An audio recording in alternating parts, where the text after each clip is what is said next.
Hello everyone. Before we start today's video, if you could all do me a solid and lightly tap the like button, perhaps share the video about and leave a comment. If you are not subscribed, subscribe as well. It would greatly help this channel. Thank you very much.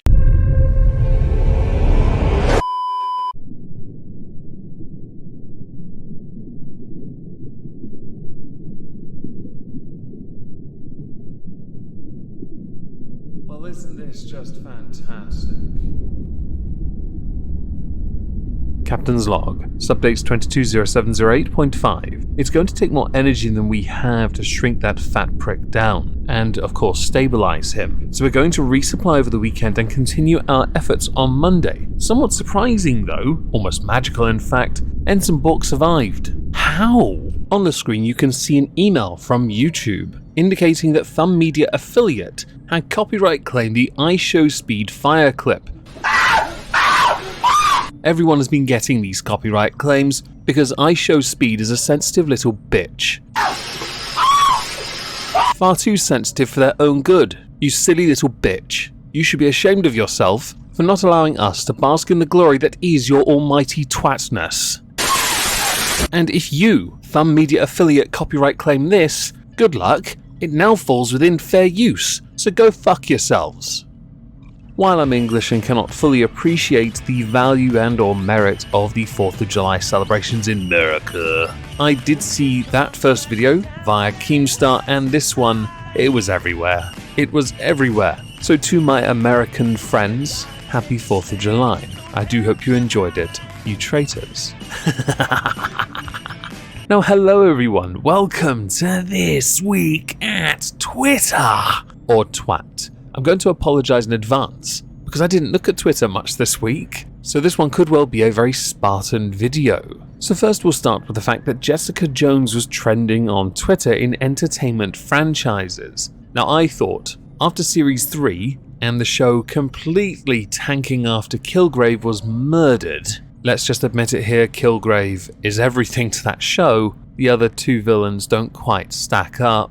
I had thought the show had run its course. I didn't think it was worthy of a third season at all. Well, it turns out it may well be coming back to an extent via Disney+, where the title card for it has been updated from Jessica Jones to AKA Jessica Jones. Many people are a bit confused about this, because it's not really a renaming. I assume we're going to also change the names of Luke Cage, Daredevil and Iron Fist to the immortal Iron Fist perhaps, depending on age of course, and Daredevil. How about that blind twat who seems to be very good as a lawyer? Or Luke Cage to just Luke Cage, maybe spell it differently. Now I had heard that the original name for the show was AKA Jessica Jones for Netflix. Whether that's true or not, it doesn't really matter. When you rename something and all you do is snap a couple extra letters in front with some dots, it's hardly a rebrand and it seems completely pointless really, doesn't it? I guess it's how you make it all yours even though you own the intellectual property,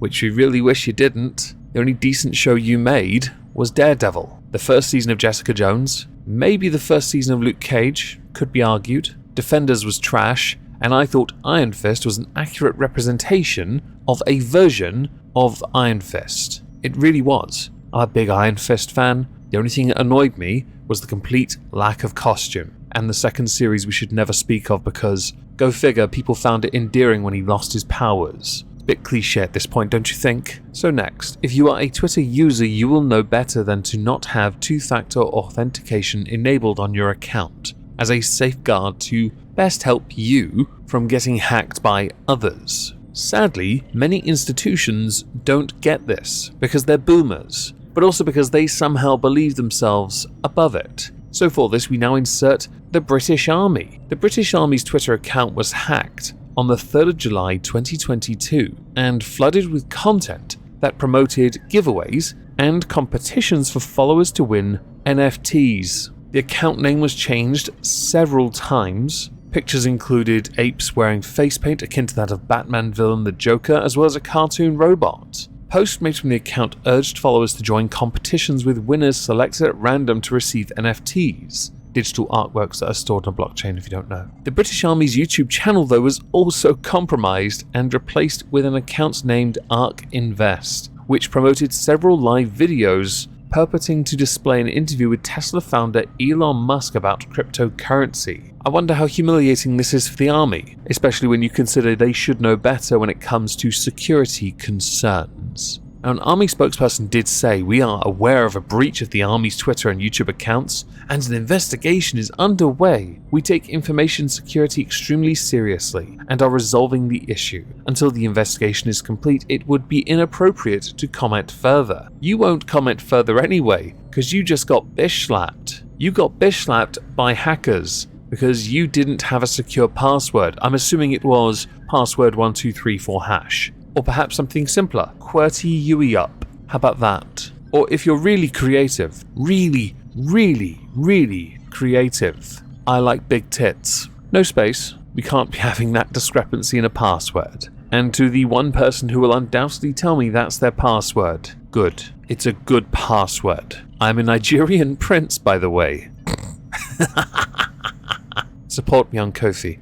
So next, Polydub. Oh lord. No, this can't be. It'll be awful. Underneath is an image from Twitter Write, introducing notes. We're testing a way to write longer on Twitter. This is, to me, a bad idea, but I do understand why they would want to introduce it. Many people of late have been exposing other people, not least using Google Docs as a way forward, and Twitter would want to keep that in-house if they could. They already restrict certain sites that you link onto their platform. So what better way of handling this than by using their own form of note, their own form of longer documents? My view on this is simpler. Threads exist for a reason, so why bother? But also, tweets are supposed to be short. They're supposed to be to the point. I know that on Twitter with character limits you find it very difficult to articulate a point without suddenly being dogpile. The problem you've got is you can't convey tone, and people will see it as aggressive even if you say,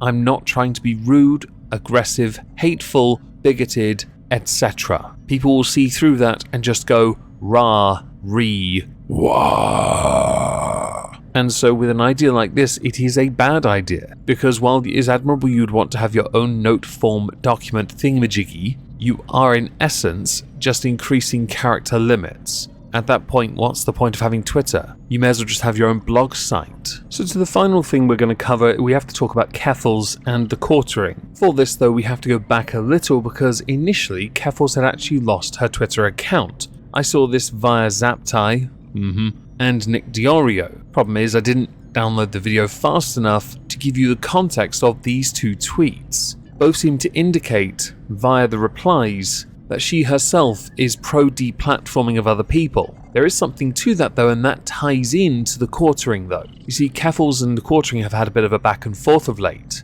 Keffals wants to debate The Quartering. Apparently The Quartering had even said he would go on her show. That didn't happen, and based on a DM seen through The Quartering's own Twitter account, a leak that he himself had put out, he had never agreed to go on her show. Although she on her own Twitter account has also indicated that he had rage quit Twitter and deleted his account. Which might well have been true for, I don't know, a day. I wasn't on Twitter for most of this week, so if he did deactivate briefly, he certainly may have done it for a brief amount of time. But during all of this, all this back and forth, all this hatred, bile, vitriol from Keffals, and some clapback from The Quartering, Keffals may have said something she should not have said, and this may well have been where people certainly got very angry, and that is that Keffals seemed to go after the sponsors. Something which The Quartering himself has referenced, while also saying thank you to Keffals because he got 600 orders for his coffee brand. He even thanked her directly in a tweet, further requesting that Keffals continue to go after his sponsors because money, everyone, cha-ching, and by the way, can't hate the player. I wish I was making that kind of money. As always, because he's a fantastic facilitator of such things, Ricky Berwick did get involved, sending out a DM to Keffals, offering perhaps they throw computers at each other, last person standing and all that. While Keffals spent most of the time retweeting other people, many of whom had simply challenged Jeremy to go on their live streams. The thing is, The Quartering doesn't want to go on people's live shows. He doesn't want to. Issuing this challenge is asinine, because you know he's not going to say yes. You think that's a gotcha and a dub, but it's not. If you already know someone is not going to debate you, why bother issuing a challenge? It is hardly going to make him feel remotely bothered when you start calling him a coward or a chicken. And I should insert this because I don't want to be accused of being one-sided. Jeremy's one of the worst debaters on the platform next to Sargon of Akkad. I've seen him on live streams multiple times, so the debate would be utterly redundant as well, because he'd make a complete tit of himself and he knows it. Which is why when you two are on Twitter, it's funny because both you seem to articulate reasonable points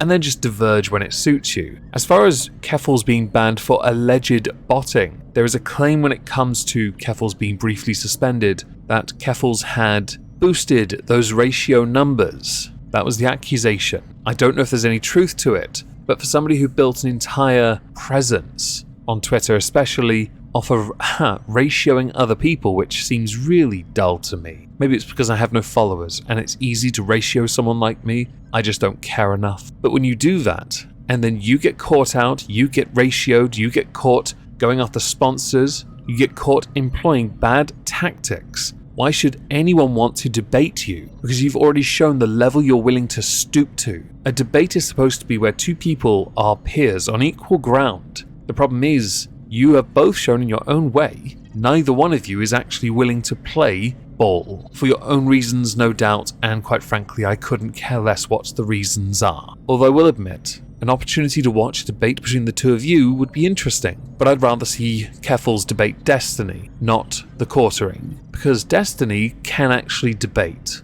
Anyway, as a final thing, because I'm done with this, I've run out of topics, sorry, I'll do better next week. There's a new video on Moisky Reads, new video on Omegon 2 Electric Boogaloo, and I'll be streaming on Moisky Live tonight. And if you do want to help me finish my log home, please consider supporting me on Ko-fi. Thank you very much.